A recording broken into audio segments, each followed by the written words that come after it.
Baik, dalam waktu 20 menit saya ingin coba share untuk bagaimana progres. Jadi memang kita dari anatomi Fakultas Kedokteran UII itu sejak 2013.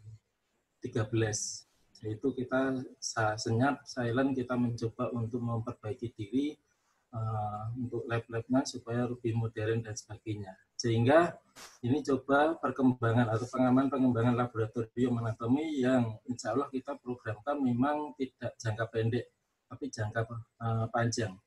Sampai saat ini aja masih on progress, jadi belum selesai, namun insya Allah untuk perlengkapan sudah mencukupi, sehingga tinggal nanti untuk CMS atau untuk yang media-media ajarnya saja. Baik, pengalaman belajar laboratorium anatomi untuk Fakultas Kedokteran, kami set memang ke arah laboratorium yang multiguna. Memang arah tujuan adalah konsep kita di fakultas swasta adalah kalau bisa itu untuk pelayanan, untuk mendukung pelayanan umum. Sehingga kita tidak hanya melayani fakultas internal dari Fakultas Kedokteran UI saja, tapi mencoba untuk menjadi center nantinya untuk pembelajaran anatomi baik masyarakat umum maupun fakultas ilmu kesehatan yang lain.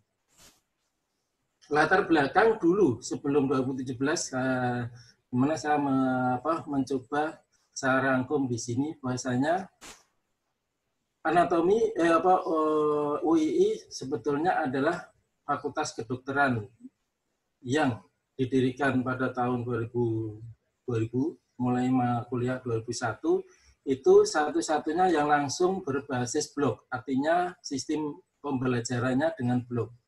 Jadi kaget duluan sehingga dengan banyak pemangkasan. Sehingga pembelajaran dianggap karena dulu pada saat kita mempelajari per item itu adalah semesteran, maka dipaksa untuk mempelajari dalam blok itu berarti merasa kebingungan dari pihak dosen anatomi, terutama saya, terkait karena pembelajaran anatomi itu sangat kompleks. Kemudian materi yang harus dipelajari terlalu detail, sering tidak relevan dengan praktek klinik. Hal yang jauh dari klinik itu didapatkan itu disuruh pelajari. Sehingga sampai kecabangan arteri kecil dan sebagainya sebetulnya itu untuk apa? Tatkala nanti di klinis kita tidak dapatkan itu. Sehingga hal-hal seperti itulah yang sebetulnya menggelitik untuk mencoba bagaimana sih supaya khusus untuk anatomi itu bisa tepat sasaran untuk kompetensinya ke mahasiswa, tidak perlu waktu lama dan mahasiswa enjoy dalam belajar. Nah, proses pembelajarannya dulu masih mengandalkan, sampai sekarang sebetulnya masih belum terlepas, jadi masih teacher center. Kita coba untuk mengarahkan ke student center yang murni. Kemudian referensi anatomi di Indonesia masih banyak terjemahan, masih tak tahu mana kompetensi yang harus dipelajari, karena agak beda. Sehingga masih harus mencari sendiri. Kuliah sering juga kita memberikan hal-hal yang detail, sehingga mahasiswa akan bingung. Apalagi kalau buka atlas. Pertama kali mahasiswa buka atlas pasti akan mual dulu, tatkala di situ sumber atau terminologi ataupun identifikasinya sangat-sangat banyak. Kemudian tadi udah PBM Blok memangkas banyak waktu belajar anatomi per tematik, sehingga kalau blok yang pendek sekitar 3 minggu, 4 minggu, ada anatominya dipaksa 1 minggu harus mempelajari itu. Saya sebetulnya kasihan juga sih. Nah, pada PBM Blok, waktu belajar anatomi maupun PBM sangat kurang ya. Terus pertanyaan kita adalah mana yang didahulukan? Apakah cukup dengan identifikasi morfologi? Kalau praktikum dengan identifikasi morfologi saja sebetulnya nggak cukup. Tapi kita harus mengenalkan fungsional anatomi. Kita harus mengenalkan anatomi klinik. Kapan? Karena dengan kebijakan tertentu di fakultas, itu belum tentu semester-semester atas yang ada klinisnya, anatomi bisa masuk untuk mengenalkan anatomi klinik. Itu problem besar menurut saya. Nah, pengurangan waktu belajar anatomi menyebabkan kekurangan pengetahuan mengenai anatomi klinik. Kemudian kurang inovasi pembelajaran anatomi, kurikulum berubah, namun model PBN anatomi tetap tidak tergerak. Sehingga kita harus mencoba untuk membenahi ini. Kemudian mahasiswa FK swasta memiliki berbagai karakter dan background pengalaman belajar yang sangat-sangat berbeda. Nah, tantangan saya sebagai dosen anatomi, karena ini masih menjadi prasyarat, maka tantangan ini adalah harus berinovasi, berimprovisasi, dan kelas 3. Dalam hal kurikulum dan strategi pembelajaran. Sitting block merupakan tantangan terbesar, maka ayo bangun aku nggak pernah dimarahin. Untuk dosen anatomi rubah semua supaya kita bisa mengikuti perkembangan. Bu sih belum masalah. Berarti keluar dari sini dong suaranya mestinya. Waktu belajar anatomi sangat kurang, cari cara waktu atau cara untuk menambah waktu belajar tersebut. Jadi kita ini loh. Kebijakan harus banyak berubah. Pencet dong. Kemudian kurangnya inovasi ini akan cenderung kita tetap akan seperti kayak gaya dulu kita belajar anatomi. Nah, itu sebetulnya nggak tepat sebetulnya menurut saya, dan itu sangat saya alami di awal-awal. Kemudian bagaimana mewujudkan belajar anatomi bisa cepat, tepat, sehingga pada saat yang dibutuhkan, sehingga pada saat klinis itu mereka brilian, bisa mengintegrasikan atau cara berpikirnya itu berdasarkan basicnya itu langsung kena. Kemudian mewujudkan laboratorium anatomi yang nyaman, ya ini nanti perlu sendiri, bisa diskusi sendiri, bebas dari stigma menakutkan, kemudian bau formalin dan sebagainya. Meskipun kita masih beberapa menggunakan kadaver berformalin. Kemudian yang terakhir, bagaimana membakar semangat mahasiswa dan bangun dari motivasi yang rendah dalam belajar anatomi. Banyak mahasiswa mungkin patung dinding belajar anatomi, terutama bagi blok-blok atau yang praktikum atau pembelajaran anatominya menjadi syarat. Seperti di UI itu menjadi syarat, bukan masuk nilai. Karena kalau masuk nilai saya lebih nggak terima, karena nilainya jelek dia bisa dapat A. Nah, tantangan FKUI adalah laboratorium sudah berusia 14 tahun, ini sebelum belum berkembang kemarin. Kemudian dalam usaha tersebut haruslah sudah memenuhi, karena sudah adaptasi. Kemudian ini dulunya masih konvensional, kita harus ubah dari teacher, kemudian ke student center. Kemudian saat ini praktikum anatomi kan masih dipakai asisten.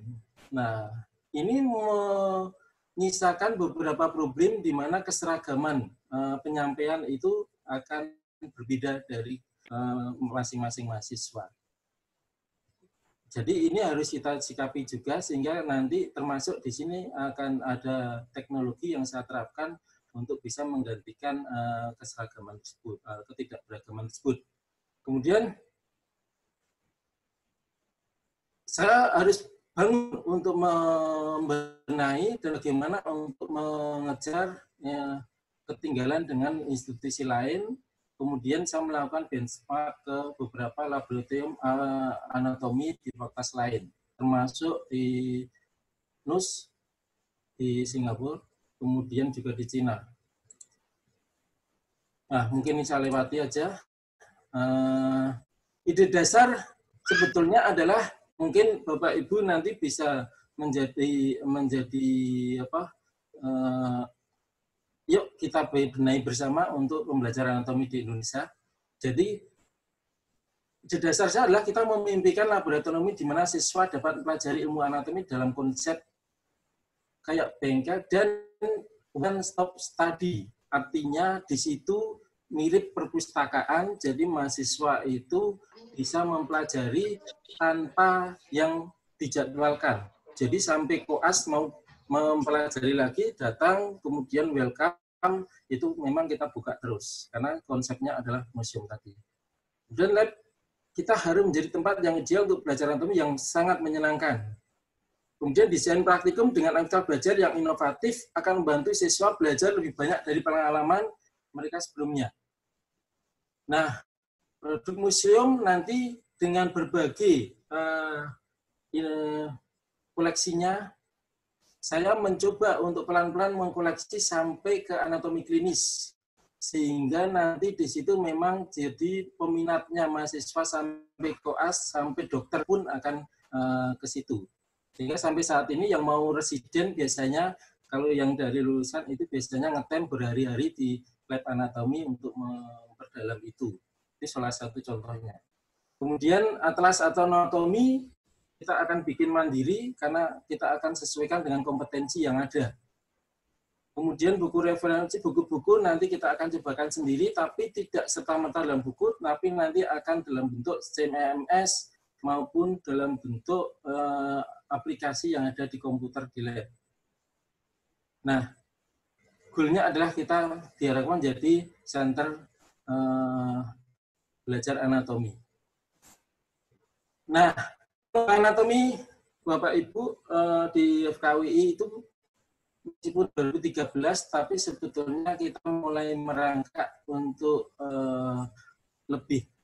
Ininya 13 itu pembikinan gedung, jadi tahap 1 itu 2015, jadi kita mulai identifikasi peralatan, kemudian pemetaan modul, dan sebagainya. Tahap 2 nanti itu yang 2016 itu pengadaan preparat.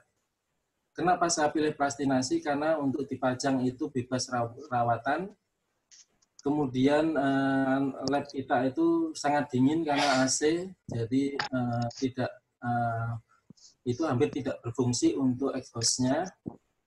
Kemudian tahap 3 itu masih pengadaan. Kalau Bapak Ibu perhatian melihat di sini pengadaan plastinasi memang sangat mahal, tapi kita konsen. Kita ajukan proposal ke fakultas. Universitas juga dukung, sehingga dalam bentuk ini maka kita bisa melengkapi. Idealnya nanti adalah satu kelompok adalah whole body plastinasi, itu idealnya 1, sehingga praktikum itu bisa sangat ideal. Kemudian sampai tahap 3 ini ada konten museum, jadi ini dalam bentuk CMS dan sebagainya. Nanti akan saya perlihatkan, tapi tadi maaf saya coba tidak jalan aplikasinya karena nggak tahu, jadi tidak bisa di-share. Kemudian tahap 4 masih pengadaan plastinasi sampai 2019 kemarin untuk atau torso yang penting-penting yang langka.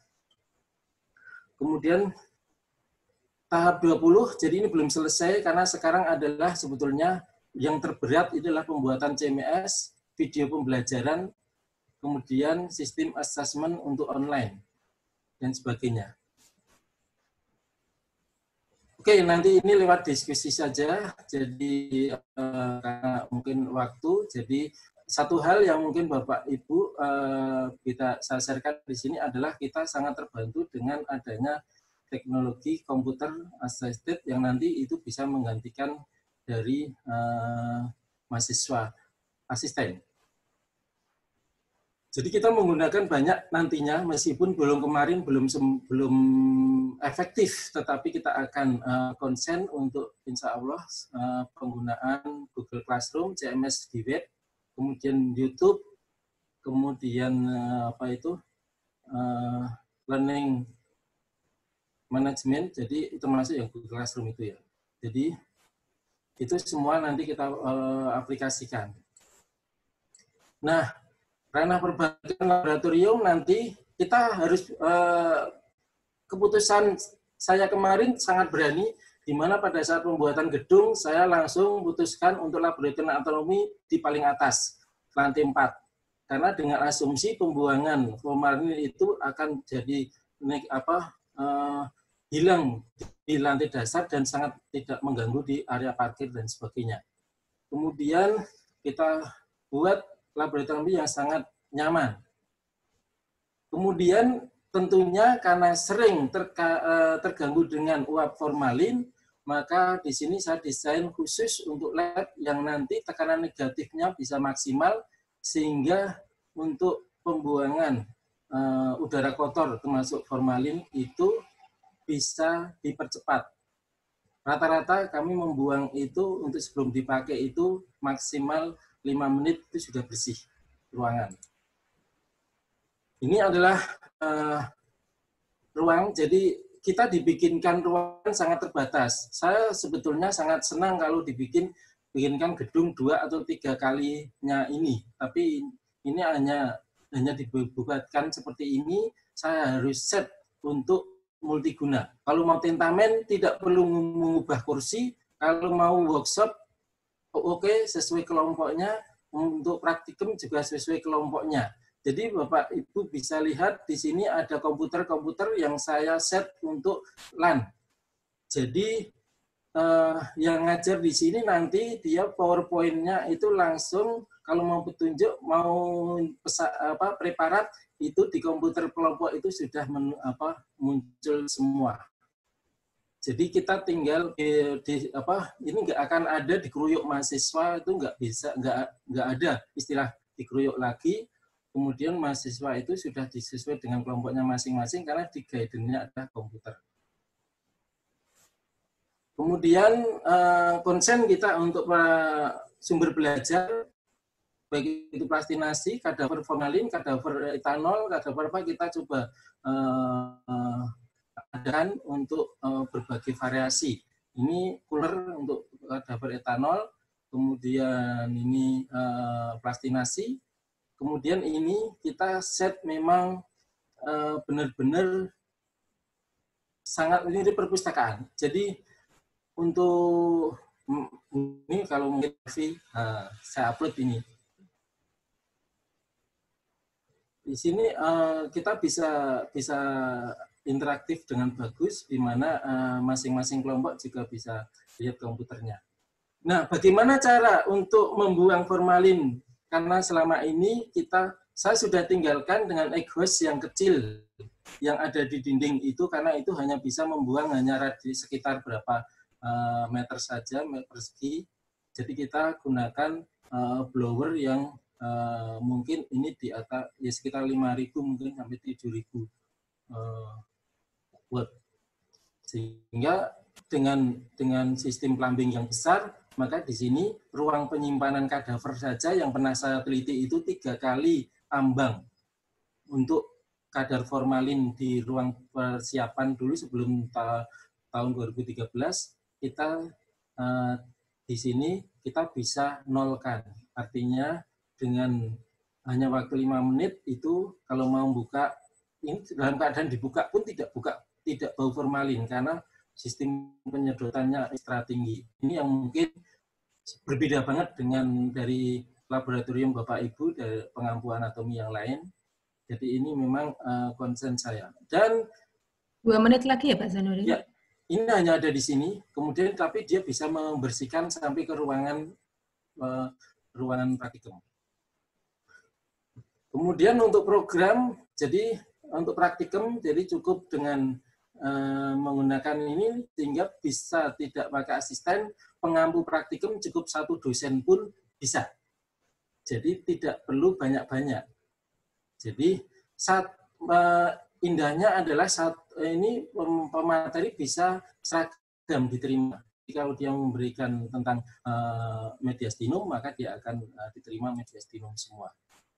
Ini kalau preparat, kita juga menggunakan peralatan yang nanti bisa di-share. Jadi kita nunjuk-nunjuk langsung di layarnya bisa, di kelompok itu bisa terlihat. Kemudian untuk CMS saya sudah siapkan, tapi ini saya masih berkonsen dengan hak ciptanya. Jadi nanti ini bisa untuk pengganti praktikum di komputer tadi, itu sudah ada semua materi yang ada untuk belajar. Jadi ke depan masuk lab tidak perlu lagi bawa atlas atau buku tunjuk praktikum. Kemudian ini dukungan fakultas sangat tinggi, makanya di sini kita bisa dapat anggaran 500 sampai 1,5 M. Itu maka kita leluasa mau beli pribadi, mau beli apa untuk ini, dan kita merehab dan sebagainya, itu benar-benar sangat-sangat diberi kebebasan untuk itu. Nah, sekarang kita lebih mirip ke praktikum ini, suka macam kayak anatomy library, kemudian museum untuk workshop, dan untuk research kita juga ya, dan kita buka terus di luar jadwal praktikum, mahasiswa bebas masuk, kemudian mengakses, kemudian praktikum kalau mengikuti biasanya bahkan sampai jam 10 malam itu masih kita bisa layani. Jadi terbuka untuk umum, kemudian kita hanya untuk ini, bagaimana nanti ke depan kita bisa untuk riset anatomi. Nah, Bapak Ibu yang mau lihat, mencoba bisa, Ya nanti di anu saja Pak Zanuri. tinggal diketik aja Human Anatomy Museum Fakultas Kedokteran UI di YouTube, nanti akan ketemu itu. Nanti bisa Anda cek profil kami di YouTube untuk museumnya. Terima kasih itu Bu.